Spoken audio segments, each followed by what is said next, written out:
हरिओम।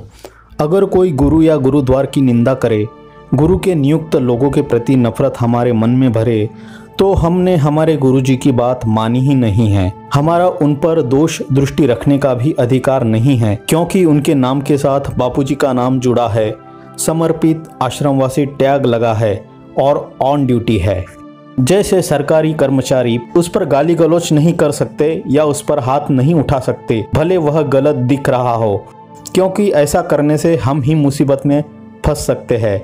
उसे ठीक करने का एक तरीका होता है और उस पर एक्शन लेने का अधिकार सिर्फ उस सरकारी यंत्रणा को ही होता है। यह तो बात है हमारी साधारण सरकार की, लेकिन इस सरकार से बड़ी ईश्वरीय सरकार है बापू की सरकार। इस बापू के सरकार में बापू ने जिन्हें आश्रमवासी समर्पित नामक ओहदा पद पर नियुक्त किया है, उसे गाली गलौच या हाथ उठाने पर हम भी गुरुदेव के नज़रों में गिरकर भारी मुसीबत में फंसेंगे। भले हम आज किसी की बातों से प्रभावित होकर गलती करने लग गए हो, लेकिन फिर से गुरु के नज़रों में स्थान बनाने में बहुत मुश्किल हो जाएगी। आश्रमवासी गद्दार है, इसलिए संकल्प करना बंद करो, जप करना बंद करो, आश्रम जाना बंद करो। इससे बापूजी और उनके आश्रम को फर्क पड़े या न पड़े, लेकिन इससे फर्क सीधा सीधा हमें ही पड़ रहा है और पड़ेगा। आश्रम के पूर्व संचालक दिनेश, भाणा, शेखर, कौशिक, राजू लंबू और भी बहुत सारे, उनके लिए तो कुछ कह नहीं सकते और कर नहीं सकते। वहाँ तो दुम पीछे घुस जाती है। बापूजी को फंसाने के पीछे बहुत बड़ी बड़ी ताकतें लगी है और आश्रम के कुछ पुराने लोग। लेकिन यहाँ ध्यान देना होगा कि आश्रमवासी समर्पित का टैग उनके आगे से हटने के बाद वह गद्दारी करते हैं या ऊंची साधना करते हैं, यह आश्रम मैनेजमेंट का विषय नहीं है, न बापूजी का उन पर नियंत्रण है। जब तक आश्रमवासी समर्पित है, तब तक उन पर अधिकार आश्रम में रखना या हटाना सिर्फ और सिर्फ बापूजी का है। और हम कहते हैं आश्रम में 40 नाग है, उन 40 नागों को हटाने का अधिकार हमको है और यह डिसाइड भी हम ही करेंगे कि वह 40 नाग कौन है। हो सकता है कल और 100 आश्रमवासी निकलकर आश्रम के लिए निंदा करने लग जाएं और आश्रम वालों के बापूजी के नियुक्त साधकों पर आरोप लगाने लग जाएं। उससे हमें क्या फर्क पड़ता है? हमारा ऐसे लोगों से तभी तक मतलब है जब तक वे बापूजी से जुड़े थे। गुरुजी के सेवा में जुड़े हुए साधकों को पीटने चले जाना, उन्हें रास्ते में घेर लेना, लड़के लड़कियों की जोड़ी बनाकर अश्लील पोस्ट बनाना, अभद्र और सारी शालीनता लांघ कर सोशल मीडिया में मजाक बनाना, यह किसी साधक के लक्षण नहीं, अपितु सड़क छाप गुंडे के लक्षण है। अब तो प्रिंट मीडिया में भी हमारे आपसी झगड़े छपने लग गए हैं। बड़ी शर्म की बात है।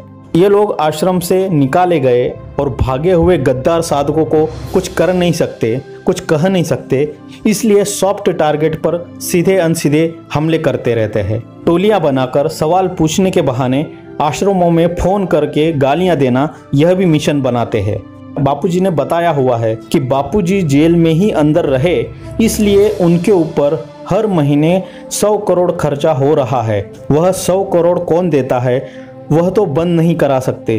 अपितु अंदर की बात बताए तो उन पैसों का कुछ हिस्सा इन साधक जैसे दिखने वाले गुंडों के पास भी जा रहा है, जिन पर जिम्मेदारी है कि आश्रमों के लिए नफरत फैलाना और साधकों को आपस में भिड़ाना। क्योंकि दुनिया देख रही है, बापूजी का इतना कुप्रचार करने के बाद भी, बापूजी को जेल पहुंचाने के बाद भी, हर यथासंभव प्रयत्न करने के बाद भी बापूजी के भक्तों की श्रद्धा कम नहीं हो रही है। जैसी सफलता चाहते थे वैसी नहीं मिल रही है।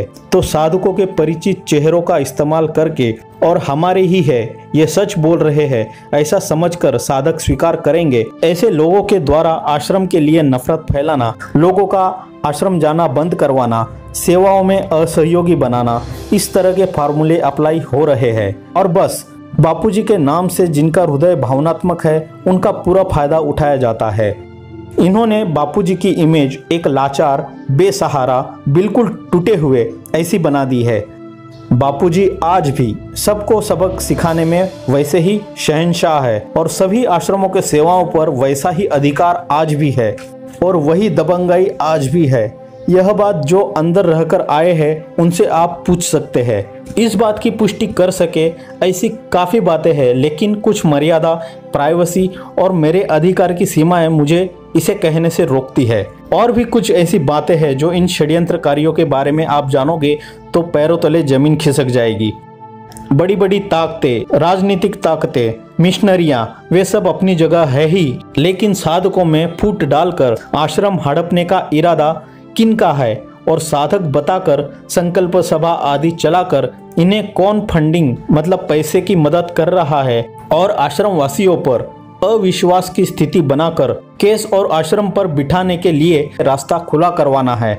यह अभी समय नहीं है, फिर भी कुछ विवेकी और समझदार को इशारा काफी है।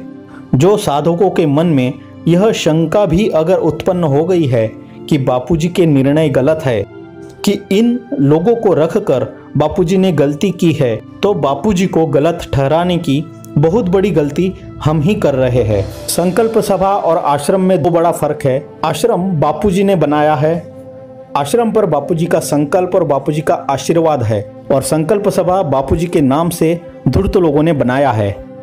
बापूजी का इलाज कर रहे त्यागी जी को भी, जो कि साधक नहीं है, उनको भी फोन करके इतना परेशान कर दिया कि आज क्या दवाई दी, क्यों दी, क्या ट्रीटमेंट चल रहा है, फर्क क्यों नहीं पड़ रहा है। वे इतने परेशान हो गए, इसलिए अब सारी बातें नहीं बताई जा सकती।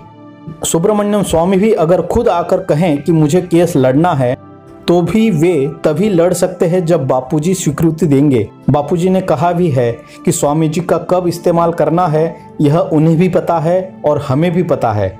जब मैच फिक्स होता है ना, तब भले धोनी क्यों ना हो बैटिंग करने आ जाए, तो भी मैच हारना या जीतना तय होता है।